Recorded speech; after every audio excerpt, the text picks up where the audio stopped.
Okay, 6:01 p.m. January 15, 2026, we'll call our EPC Public Safety Emergency Preparedness Committee to order.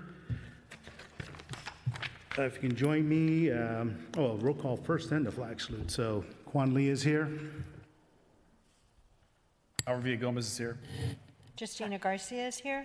Patty Kelly's here. And we do have a quorum, so we'll begin our meeting. Flag salute, join me, please.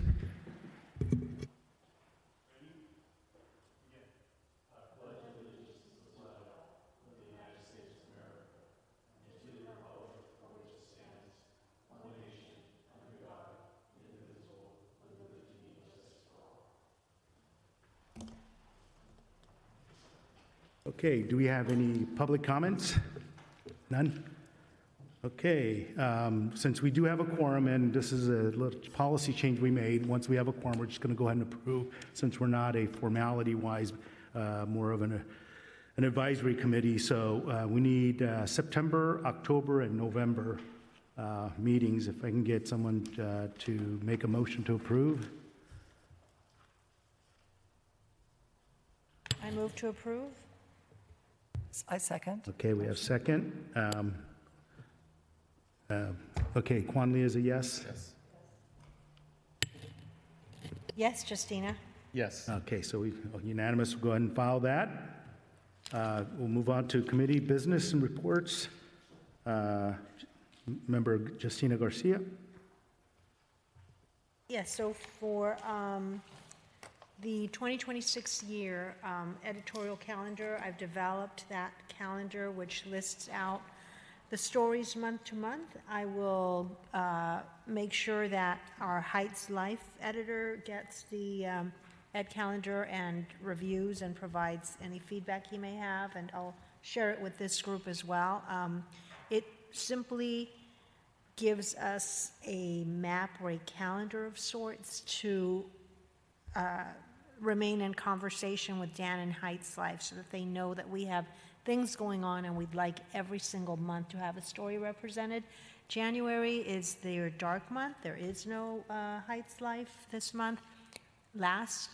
Just a few months ago, late last year, I had pitched to him the drone story that had come up. So he said he would consider that in February, so then I can ed calendar the rest of the year from March to December, including the Firewise information and, of course, the work that Al and Patty are doing. I try to make sure that we have those stories and that we feature this group, that we give people ways to join the efforts, right, in every story. So I think we did pretty good last year, so I want to make sure that that ed calendar is in place again. It's the best way to work with Dan.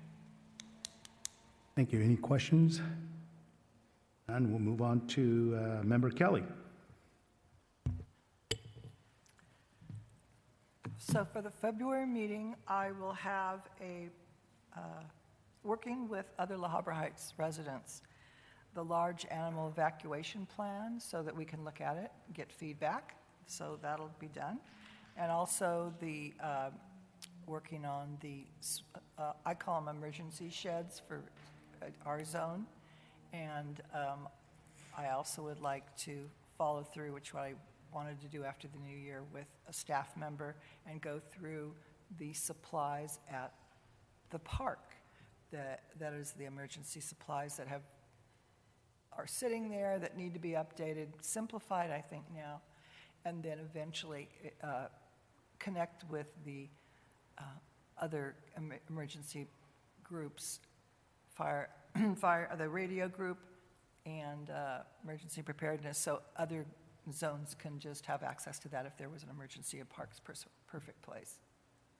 If you don't mind sharing maybe a photo and maybe an outline of what products or information that you have for your group, we can maybe share at the next meeting, kind of create a sample. That'd be great. Yes, yeah, and awesome. Rafferty will assist me on that one. Any questions? Hearing none, we'll move on to education and outreach. We just completed our 3-year Firewise USA, and we put another 3-year plan together. It and more in detail of expanding what we've already done and revisiting some of the information, and that should have been sent out to everybody ahead of time. Let's see, was it in the packet? Yeah, it is, okay. So the four components really is education outreach goals, which we've been addressing the last 3 years. Home hardening goals, we've already addressed that, the defensible space, and then evacuation plan. So the first year kind of outlines, and some of the things that we added that we did not have before was there is an increase of lithium battery caused fires that people are throwing into their trash cans. And it goes into the trash trucks, and then it triggers it and it burns. And it causes a lot of damage. And so the idea behind that, and as we start looking at other cities having issues, is we have our quarterly cleanup, or should we create another box that folks can drop off their batteries in a box either at the park or at the city hall? We can maybe make a couple boxes and then make a point to remove those. And that's a collection we can do. And these are some of the things that we can help the trash company, because we don't want that stuff going into landfills, because then it becomes toxic. It's not good for the environment. It poses a higher fire exposure. And now that everything that we use is lithium battery, and you can't find the old alkaline really out there, and no one really uses them. So that's another component that we like to add on. And the four components that we really want to hit this year, and I'll ask folks for some questions. So really on the education outreach, the first is insurance literacy. We've had some flooding, we had some fire exposures the last 3 years that some of the communities were not covered, i.e. Flood is considered if water is intruding inside your house from outside in, not because of a water main, but because a heavy rain or maybe something else that triggers water to flow down a hill and then go in. And so there's a separate policy for that. And so we have that. We want to continue with our defensible space and home hardening and work with our fire marshal to start cracking down a little bit more. And then possibly with our zone groups, we may want to do a monthly walk or something and identify those homes that need help. And rather than punishing them, maybe we can leave an information and say, hey, Firewise USA Committee could assist you with this during quarterly cleanup. We may be able to send a crew to help you remove some of the stuff and just be proactive. And these are things we can come together as a community, and we're small enough, I think we can get it done, where the large cities is a different component. CERT, we want to expand on that. Hopefully we can have our first class this year. And then our five zone mapping evacuation in connection with the Los Angeles County's Genesee product. And then the Red Cross did offer a free installation of a 10-year smoke alarm. They'll come and install it with volunteers, and several of the folks in the community have already taken that up. And what's nice about these new smoke alarms, you don't have to change the battery every 6 months. It goes in and it's good for 10 years. It costs about $30 a unit at Costco, so you get a 2-pack for about $59. Again, if you look at all the labor that goes in the battery and whatnot, it's well worth the investment. Out of sight, out of mind, you put it in and it's taken care of. So if folks can't afford it, then the Red Cross will come and do it for you at no cost to you. So what a deal. Second quarter, again, the benefits of home maintenance. Again, with our brush clearance, if we wait till April, May to call a landscaper or somebody to remove your weed, it's going to cost you a lot more because, again, supply and demand issue. If you can get somebody to do it quarterly or even a monthly, just do a little bit at a time, a section of your property, much more effective, much more cost effective. And they could also utilize herbicide before the plant actually grows, so it doesn't, get to a point where now you have to weed whack it rather than it just kind of dying off and clearing that area. And we can see certain areas in the community that people are proactive versus people are reactive. And so, we don't want to be the neighbor that's being proactive and all of a sudden your neighbor next to you is letting it grow 5-6 feet, and that beats the purpose of defensible space, correct? So those are things we want to do. One thing we really need to really hone down by third quarter this year, and this is something we talked last 2 years that we have kind of started but really never, implemented, was a large animal evacuation. We should start reaching out to Whittier, La Habra, La Mirada, Roland Heights, Hacienda to figure out where are some large areas that we can stage our large animals and identify through our fire watch or other groups with folks that have trailers that can move animals and what the capacity is. And we can document that and create a database that we can utilize that. So those are the things that we want to do. And then finally, by Q4 this year, community evacuation map, we got that almost completed. I believe it is completed. It's just now we got to get that out to the folks. And then coordinate with our Fire Watch folks with their 25 plus volunteers and maybe recruit some more. This is a great group of folks that already communicate on a frequency that they can communicate to alert in the event there's a fire. And then finally, quarterly cleanup. We have one coming up this Saturday at 7 o'clock meet here at about 6:45 meet here at the community center, and then we'll do a couple hours. And it's been very productive, and I think the best thing that I get out of it is meeting my neighbors that I have not met before. And there are more new folks coming in, so it's great to see. And it's a good time to socialize, and if you have additional time after, go have some, break bread over at Arthur's or whichever breakfast joint that we land on. So those are things that we really want to hone in this year on the education side.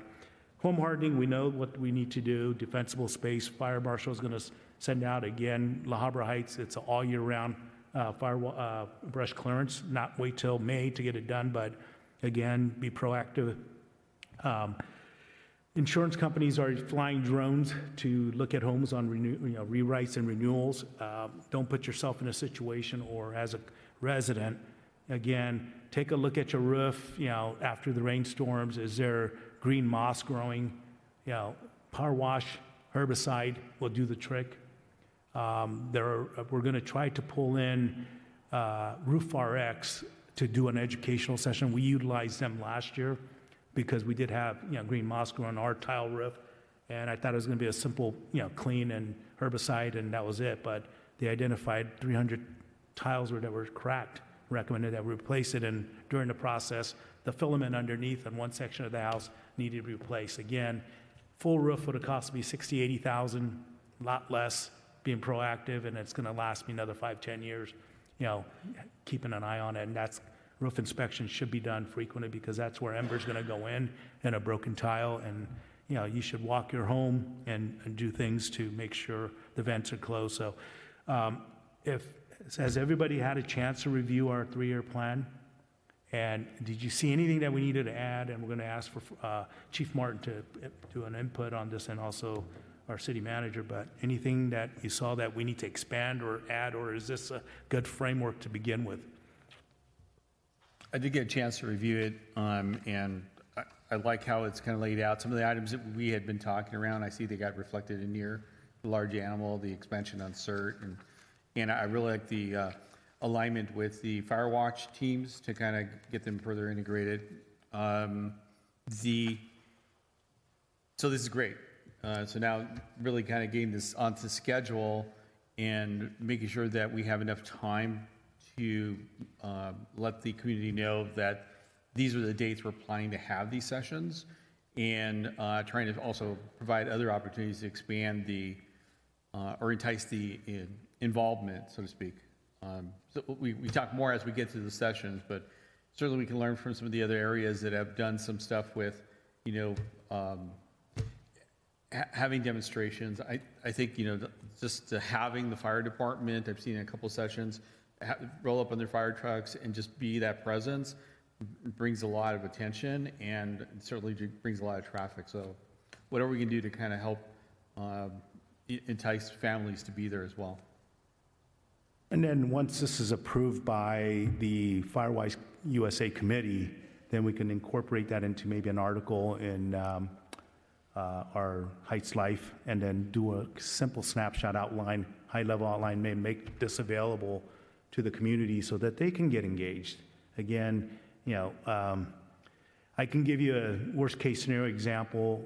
Polway was not considered a very high fire exposure, but because of the weather patterns have changed, I have a client, roughly they were paying about $5,600 for their insurance premium. Most of the carriers now won't write it, and one of the carriers that were renewing it, their rate came out at $16,000. So, yeah, it tripled, just in 1 year. And $5,000, $16,000, that's a big chunk if your mortgage payments, if it goes up by $1,200, $1,500, can people really afford to stay in these homes with the interest rates high and so forth? So again, I think the takeaway for our residents, if you're listening to this or eventually listen, is be proactive. Do minor works. Take care of yourself first. Take a look, defensible space. Don't put fuel next to your home. Make it presentable so that when an insurance inspection comes out, you have no fuel sitting around.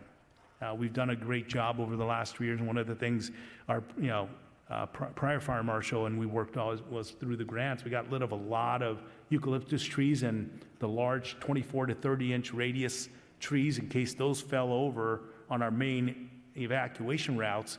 It's going to take 4 to 6 hours to remove those trees.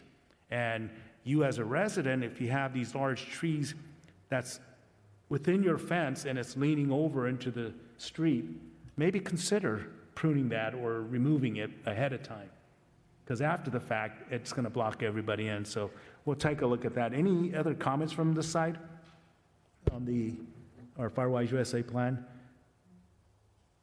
I also like the way it was laid out, very, very clear with clear plans. And I do like some of the activities. I know we can't do everything every year, so I like the way it grows and some of the ideas like launching a community wildfire resilience fair for more of a long-term plan, and while keeping the quarterly or the regular education sessions now, I think is a great way to just continue to build on it and grow. So I think this is great. I think it looks very good. I also like to just take a closer look, but I did receive it via email, and I really like the planful approach, the multi-year approach. So thank you for this. It's terrific. I mean, I think the people in the group really appreciate it because, as Al said, these are things that we had talked about, but now it's integrated into a long-term plan. And it's very realistic. Two things that I wondered about was, what is the, maybe we need to get to it, but what is the Young Ambassador Program? And also, I really like the idea early on with the batteries, because I personally find it difficult to recycle those. And it used to be that hardware stores and different stationery stores and stuff would take them. They don't take them most anymore. Would it be possible, or maybe this is part of the plan, where we have an area, maybe that is what you were talking about, where people in our community can drop off them any day of the week at a certain facility, because otherwise you're forced to toss them, and I have a pile of stuff. They just sit there in my kitchen, and I don't know what to do with them, and I'm sure other people feel the same way. So with that is, we wanted to expand from our quarterly cleanup, where they do take toxic waste at times, and there's public posting, and they'll take e-waste. But because some folks will forget, they'll pile it up, and you look at it and it becomes a nuisance, so you dump it in the trash thinking it's a recyclable item. Really, it should be done separately. Right. So yes, the idea and the framework in that is to, let's be proactive and we can work with Ware, see how do they go about collection of lithium batteries. Maybe they can put together a fireproof kind of container at the park where people can drive through, drop it off, and they stage there once a week anyways. When they take the larger bin, so maybe they can remove the lithium batteries, once a week or quarterly or once a month, whatever it may be. Again, we need to get it out of our normal refusal into a collection. That way, we're just being a little bit more proactive, because we see, trash trucks on the freeways catching on fire. We see trash trucks causing the initial fire of something else. I believe about 4 years ago, right by the Mexican restaurant there on Whittier, just east of Beach, a trash truck caught on fire and was right next to an apartment. And if that spread into the apartment, guess what? Now you got, lives that exposed. So just a thought, let's get proactive. These are ideas. Again, we need to get this approved by the Firewise USA. I think our second time around and filing our 3-year plan was a little bit more organized, because we were shooting in the dark because it was trying to mimic other cities that have done it, and our topography and our exposures are much different than some of the, what you would call HOAs, condo associations, smaller. We're one of the first cities that went 1,600 households, and as a city became a Firewise. So we became kind of the framework model for other communities. And I know when we shared our plan with the city of Upland, because of north of 210 was their biggest concern, because their makeup is similar to ours. So they broke it up, and they actually were one of the only cities that filed in the last 3 years and got approved. So, pat ourselves in the back.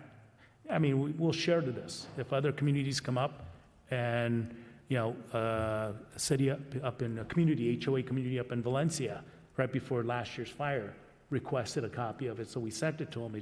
They never had a chance to implement any of the evacuation plans or actual Firewise USA. So this is something, it's a framework, it kind of gives us a guideline the next 3 years. And then in the next 3 years as we end, we have to do another citywide fire assessment, which is a little bit different, and the city gets involved in that, not us. So that's something we have to do. But if we can alleviate some of the process by getting things done, I think that'll make our lives that much easier. And our fire department, if we are protected, we're going to have less issues. And especially if we're mandated to put in, 276 new residential homes, multifamily possibly. That's going to add more exposure to the entire city. So we'll work through this framework. We'll file it formally with the Firewise USA, and then pending approval, which will take about 2 weeks. Okay. But we thought we'd share this ahead of time and be, we're 6 months really ahead, but we want to get it done because it is 2026, and we want to get ours. So we're good for 2026. We were approved back in November 25 for our actions that we put together.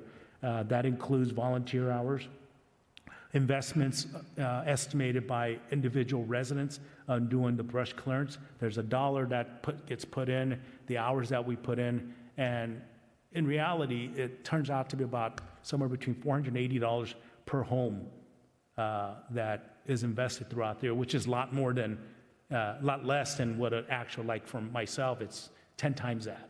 I'm sure other residents, but if we look at it as a global, the minimal was about $480 a residence, and we went beyond that based on our volunteer hours and some of the average costs that we threw in. So it's just doing a predictive modeling to get a look at what are we really doing, and we're doing a pretty good job. We're not there yet. I know we're doing about 15-20% inspections in a given year.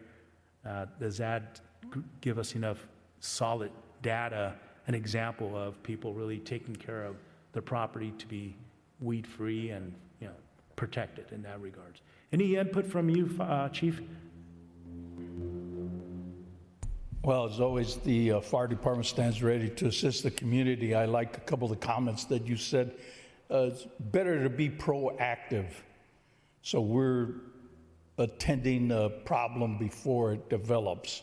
So it's my goal to assist the community with fire prevention habits, identifying. I'd like to maybe entertain a thought of going to someone's home that has a concern so that we can show everybody as an example, this is how it should be, as opposed to like identifying a home that really needs a lot of work. But there's some people that don't have a clear understanding of what ground level fuels are, why they're so dangerous, why that little vegetation that you have by your house or maybe on your property, you think leaves aren't that bad, or the type of shrubbery or trees that you have. Identifying these things ahead of time. like you said, taking care of the batteries and doing all that stuff. So I see some, some very good avenues to approach and some good teaching moments to the community, involving everybody, getting them aware of the upcoming state mandates as far as home hardening, zero space, and all that. So yeah, it's good times ahead, and I'm looking forward to partnering with groups like the Fire Watch and the whole community, and let's together build a safety net so that if something does happen, we're prepared, as opposed to, oh, we didn't know anything about it. But I'd much rather be proactive than reactive. So I look forward to working with everybody. I think it's something you'll hear a lot more this year from the fire department is that home hardening aspect of it in defensible space. It's a very important part of the fire prevention and keeping things from growing and spreading. So I know fire department is working on a lot of things related to home hardening and defensible space. Especially this year, we'll see a lot more communication related to that coming out. Guac Talk, we'll do some articles and other things to get that information out to the public a little bit better and broader. Thank you. Is any other questions for me? If not, we'll move on. Yeah, go ahead. A year ago, we talked about, I think it might have even been Justine, that someone brought it up that we could look into assisting maybe a family or residents that have disabilities. It makes it so much worse or harder to maintain properties, especially once they get to a certain level, that we would have a weekend, maybe once or twice a year, that maybe 20, 30 people would volunteer and be organized to go in, blast through it, and assist those people. So that might be something that could be on our agenda for the future. So the game plan was, we discussed this, if we can work with the city to identify maybe 4 or 5 homes for our event of Love Your City, which is a nationwide program. We're going to call our program Love La Habra Heights, and we'll identify maybe special needs or disabled seniors, elderly that may need help, and we'll reach out to the Rotary, the Lions Club, locally, and some churches, and identify those, and let's make it a work day, and we'll celebrate at the end. La Habra does a great job with about 200 volunteers that show up, and they work on city properties also. Maybe we can work on the park, enhance the horse area, maybe, or the sandbagging area, to maybe because really that sandbag came into play for me, because the Eagle Scout that put that sandbag filling tool, and I needed 10 sandbags, because somehow up on Reposado, the rainwater, rather than going down, found another turn and deviated through the side of the neighbor's house, and rather than coming down normally to the drainage that we put together, started coming over my retainer wall. So by putting sandbags to move it another 15 feet to the right, it created a natural flow down the hill. So yeah, these are things that we want to do. So maybe at the next article that we send out, or maybe the fire marshal or somebody from the city could do an outreach and say, okay, if you need help, let us know. We'd like to identify 5 to maybe 7 homes that this, volunteers of La Habra Heights could assist with. Maybe we could make that our project this year, is to go and do some weed whacking or touch up some fascia boards with, paint. Maybe we can get that donated, and then afterwards we'll do a barbecue, or see if one of the local Chick-fil-A's or somebody could donate sandwiches, and we all hang out and celebrate that we're taking a step forward and helping each other and taking our own community and making it a better place. So that's a great, idea that we want to further. And we may want to add it to, John Dominguez started that volunteer opportunity list, right? And I wanted to write a story, so that's something that I may just pitch for March, about all the volunteer opportunities and doing that. But I mean, Juan's right, we could pitch it to broadly, not only in the Heights, but I do the Love La Habra. I think it's really well done. You're right. They're moving the date. They used to do it in the spring, and it's going to be in November. 2026. I don't know if that, the kind of concept is something that we can plug into separately so that we can pick our own date whenever we think is best based on brush clearance and what we think, but I think it'd be a great thing, and I don't know if it needs to be added to the John Dominguez list, but either way, we should probably figure out how to put it together, put a date, identify a date, and then we can work out all the details, but I think it's a great idea.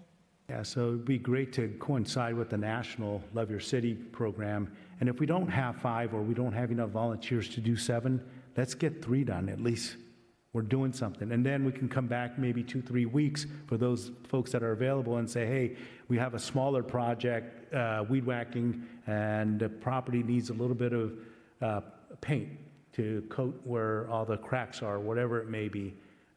And, by doing something, at least we're going to put it on the map, and people are going to see, okay, I could be a part of that. Rather, because the challenge is this: a lot of folks are commuters, out of sight, out of mind. I don't really know my neighbors too well. Let me take care of myself and then move on.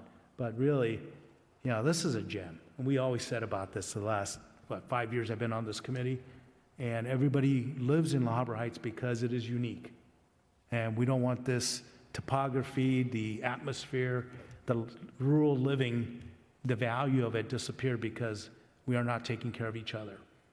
So that's the whole purpose behind that. If no other questions, we don't have. It is usually the first Saturday of May. We'll confirm that, and maybe we start getting information out in February and just keep putting that up, and then maybe we can reach out to the local churches that are within La Habra, because I'm sure the church volunteers can come out and have something. And that could coincide with our educational Firewise USA fair, or whatever you want to call it, where the fire department, last year we did a demonstration of our introduction of our new fire truck, which was well attended. And these are things, small communities can do and makes a greater impact, where, you got millions of people in a large city, they're disconnected. We have an opportunity here to connect one another more effectively. That's just, my thoughts there. Is that good? Okay. Yeah, so we don't have property management today with Member Romstead. CERT training. Sir, so since we last met back in November, we did on November the 22nd of last year have our sandbag workshop, and it, from my standpoint, was really good. The way that they pulled it together, it was different from the session I attended at La Habra.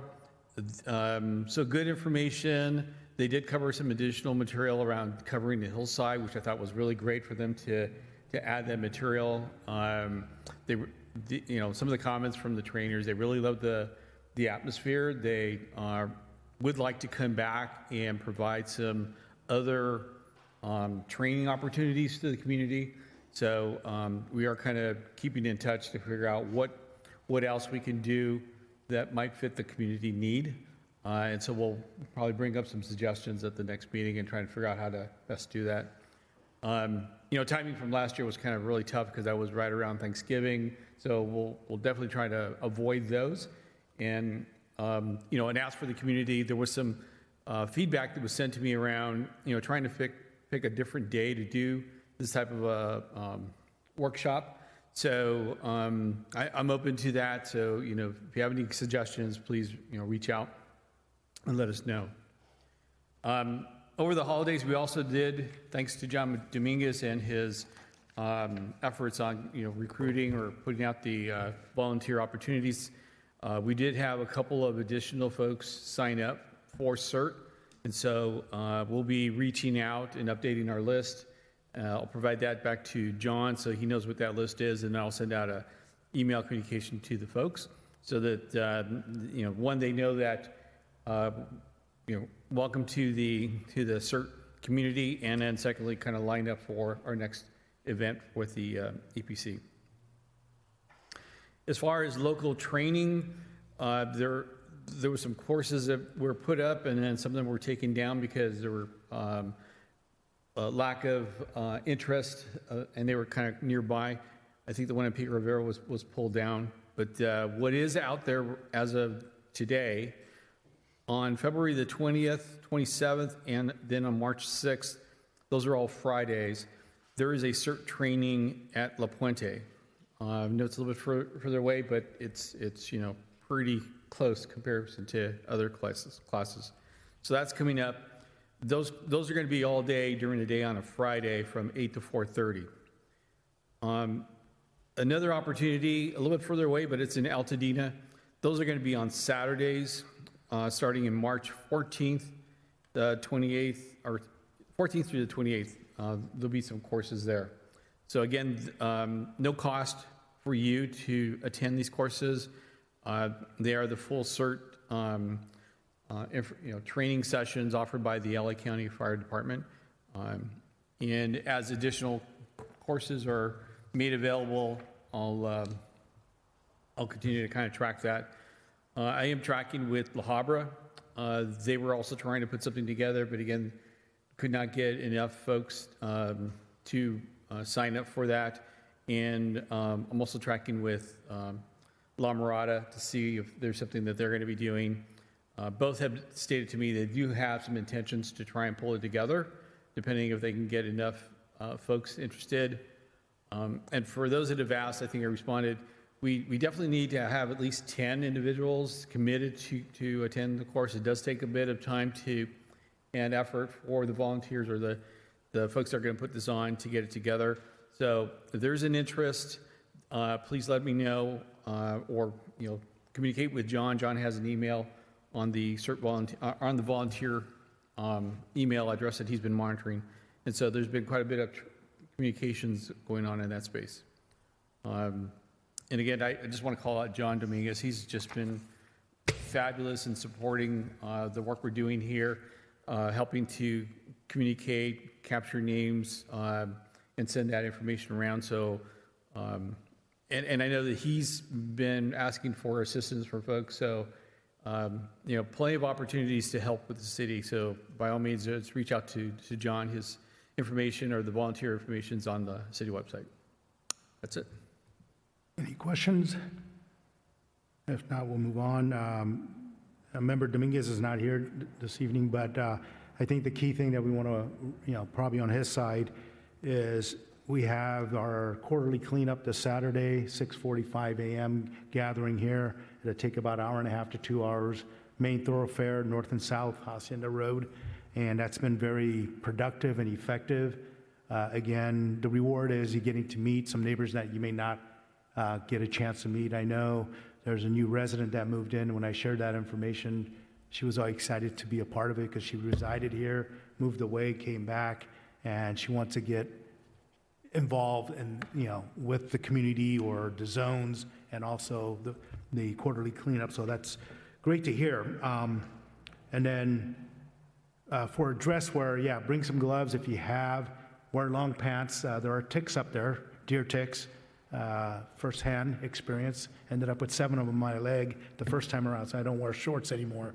But we won't. I recommend we don't go down the hill because the soil is still kind of loose from the recent storm. Stay within the boundaries, and if it looks like, hey, I may lose my, foot gripping, don't do it, and stay within the road and what you can touch.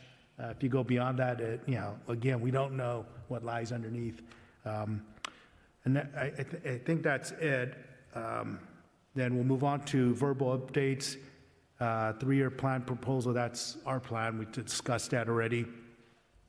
Community outreach, we need to continue to utilize GWAC and reverse 911 information and Heights Life as our primary. You have anything else you want to add? We do have like an emergency preparedness page on the website that we're going to be working a little harder on and adding some more information to. So Josh, who does most of our website design and Guac Talk, will be working a little bit closer to try to get some additional information on there, other resources and things. So as we sort of tweak and change that, we'll bring it to you guys so you can take a look at, provide some different information perspective on that page so we can sort of make it a little more robust So that one will be coming here in the very, very near future. He's starting to get some base stuff into it, and then we'll bring that page to the committee so you guys can take a look at it and maybe provide some additional resources and things that may be helpful for that page for residents to see. Thank you. We talked about CERT training, natural hazards, over Christmas to New Year's. I believe we got a little bit over 14 inches of rain, and we, made it through without another landslide. The biggest concern for me was that same area. There's a eucalyptus tree that's rooted, but it's about 30 degrees rather than 90 degrees. So that was the biggest concern, but the roads held up okay. One thing I did want to, we'll have a sidebar conversation of that is where the drainage along our area. There is an exposed gas line now because all the dirt that were washed away from the heavy water, and if the rocks continue to hit on that, is that going to pose a further exposure? So I think we need to probably address some of the drainages that got deteriorated further from this storm, because it did eat away about 1.5 feet into the property, or almost closer to the property. So we'll talk a little bit on how do we go about addressing that. Again, I think the proactive thing as we continue to live in this community, we have rains, and our biggest concern is our drainage is getting overfilled with debris, then all of a sudden the water coming onto the street and, the pothole right in front of the park. I was ready to call. I went to the office, came back, and they already have fixed it. And I had one driver that was on Hacienda the road pulled in to fix a flat tire, but apparently it was not because they were going northbound. They were coming southbound and hit something, got a flat tire. So those are going to be our biggest, is the pothole. So early reporting, because it causes a lot of damage to vehicles, and with water seeping through our asphalt, that's what's going to continue. One other thing I just wanted to share as we close out, in our last meeting, we talked about a term limit for the chair. We want everybody to kind of get involved in taking the leadership role. And I think I've been at this a little bit over 4 years now, since it was handed all over to me from our mayor, or now our former mayor. But I think, and also recruiting new people. Certain members have not attended more than 50% of the meetings. If we're wasting their time, there are a couple volunteers per member, Dominguez, that would like to be a part of this. And inviting new people always brings new ideas and new energy, new set of talents. And so I'm really open to that. And so maybe as an agenda item next month, we talk about what are the guidelines or what are the terms that we want to rotate this. Because 1 year is too narrow. If you give someone to do it for 2 years or 3 years, we can take on a project, i.e., when I took this over, the first thing that I wanted to do was, how do we become a Firewise USA? And we got it approved. Now we're on our second trimester, third year of doing this.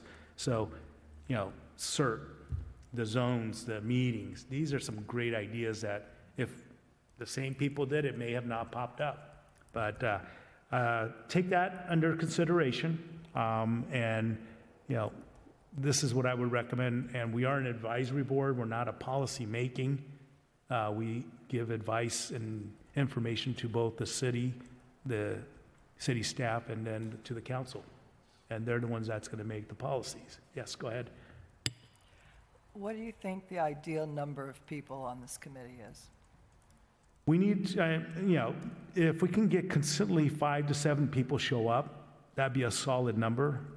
But if we have 6 members and only 3 show up, and it's really ineffective. Mm-hmm. So right now we have 5 of us, but really. Actually, we have 6. 6 of us, but really 5 of us that show up maybe 80% of the time. The other person shows up maybe less than 50% of the time, and really hasn't contributed anything over the last 4 years without being negative. But, if this is not something he wants to do, then we ask him, is this something you want to continue? Where we can bring in somebody who has a fresh set of ideas, someone who's retired, i.e. from the gas company, the Southern California Edison, or, is a risk manager at another company, or that has some proactive ideas. And, because we don't want to beat the same horse, because, at the end of the day, our core is Firewise, and defensible space and home hardening has been our core, but I think Hacienda Road, the quarterly cleanup, has really brought more people together. And we need to do more events like that. So any inputs from you folks, any ideas, throw them in. You know, when we talk about zones, the west side is really not represented. And we have not been able to find anybody that, now the person that you connected me with. Yeah, she's from the west side, Yes. so I think it'll So work. this may be the perfect transition, we're hopeful. But that is a long corridor that is not really represented. It'd be interesting to get somebody active from that area onto this committee. So maybe we would probably, come February, identify at least one person from each zone and get it on Heights Life and saying, this is your lead. Please communicate to get additional information as to your zone specific and what you can do to enhance the safety, preparedness, being part of the Firewise USA Fire Watch with the radio, if any, folks that want to be a part of that. Again, we're in a new era. Again, Santa Ana winds are no longer October, November. We had our first one in January. So, and this week, it's 80s. It's crazy. So, so I think that's the thing. So let's dive a little deeper in next meeting, and hopefully everybody will show up. And then we figure out, is it going to be a 2-year or 3-year term? And maybe maximum is 2 terms of 2 years. I think that would also be good. Or if somebody decides, hey, it's too much for me, then, at least finish out the 2 years and then move on. And then having a framework, like a Firewise framework, kind of gives the guidance of what that person can do to take over. And I have a folder, digital folder of everything I put together, and the information we took over the last 3 years. I highlighted that and put together the first, and then expanded on the second and third, knowing what the Firewise USA folks are going to look for. It's great to say we're going to do all these things, but if it doesn't get executed, it's nothing, correct? We want to be able to do things that we can really effect and getting it done. So, any other questions? Well, so maybe an ask. I like the topic. For the next meeting, if we can get a copy of the charter for this group, what's the scope bylaws. of it, with the bylaws, yeah. And then maybe just also, in addition to that, create some sort of roles document so we know what the chair does, the co-chair does, and then the rest of the committee members. And then the other thing we should also kind of talk around, and you were just mentioning that, it's a lot for us to try and carry something. It's a lot for me to try and do all the follow-up on certain everything.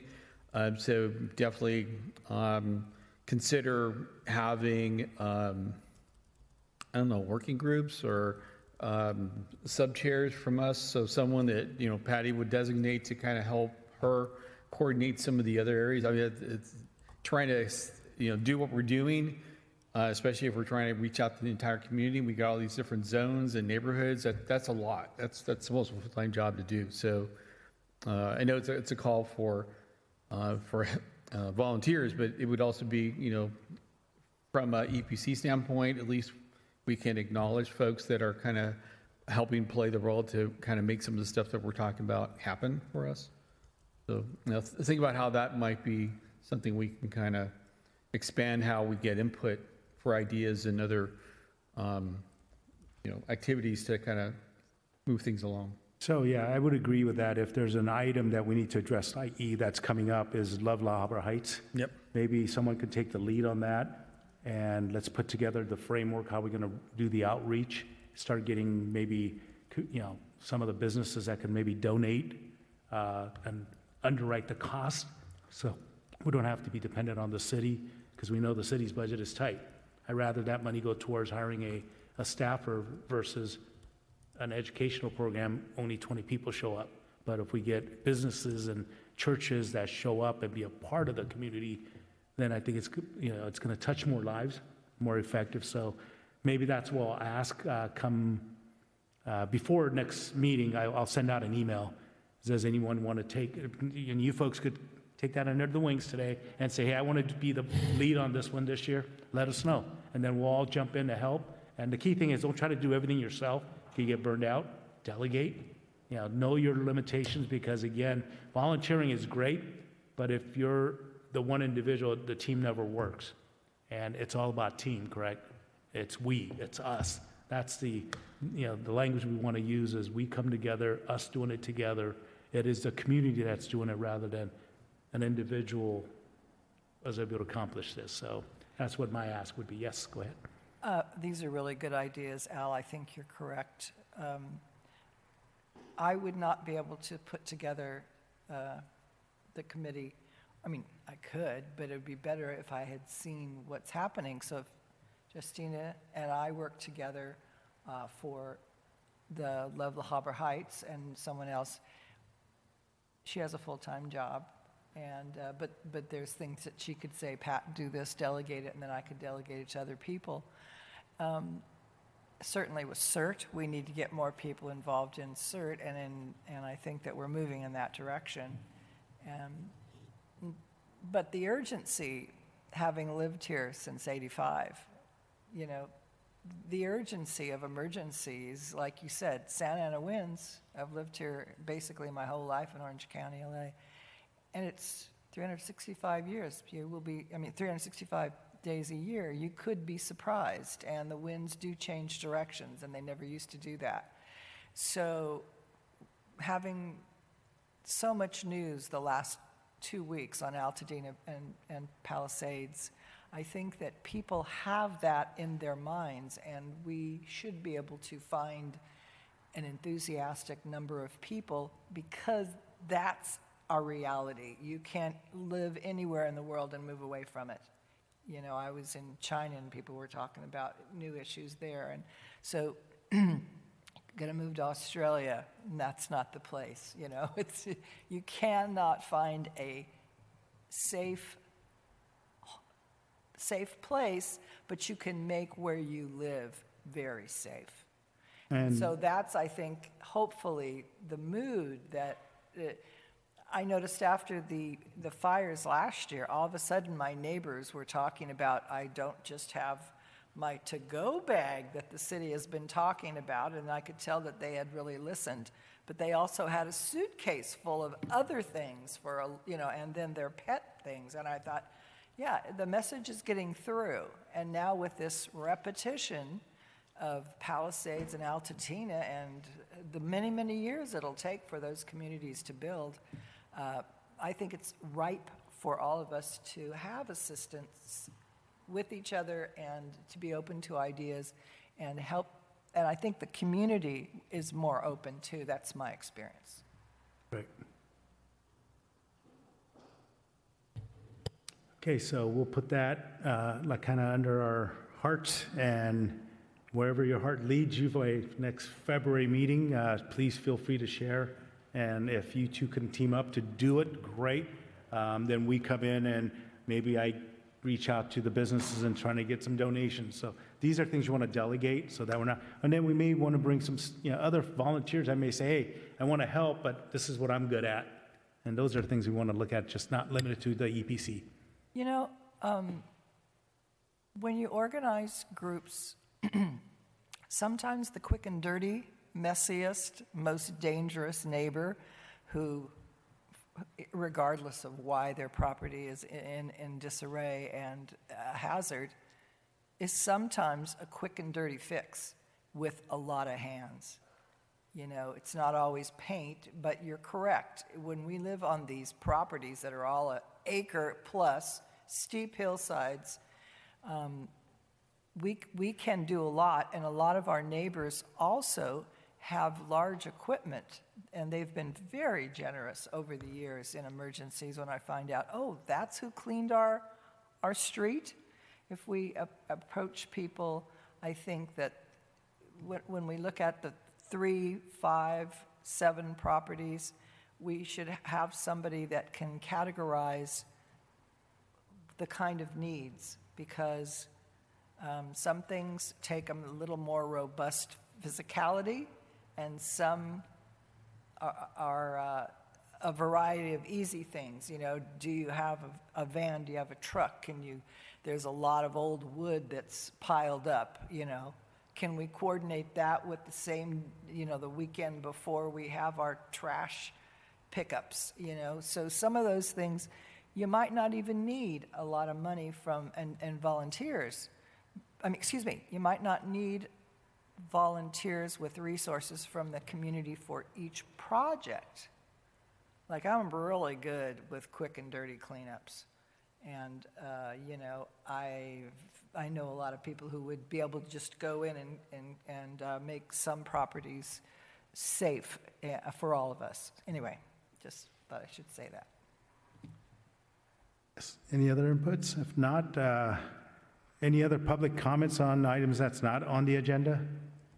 Yes, sir. Name, address, rank.